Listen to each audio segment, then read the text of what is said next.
Salary کو salary اس لیے کہا جاتا ہے، ایک دلچسپ تحقیق کے مطابق دنیا میں ایک وقت ایسا بھی گزرا ہے جب نمک یعنی سالٹ کو کرنسی کی حیثیت حاصل تھی اور لوگ نمک کی ڈلیاں دے کر کھانے پینے کی اشیاء خریدا کرتے تھے۔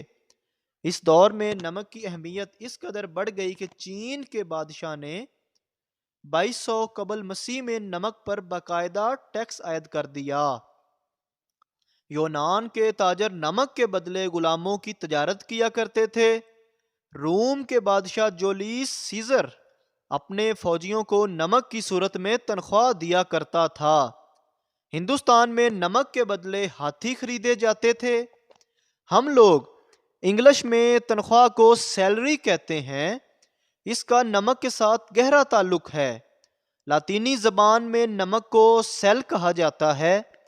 اس دور میں کام کے بدلے نمک دیا جاتا تھا اور یہ نمک سالاری کہلاتا تھا۔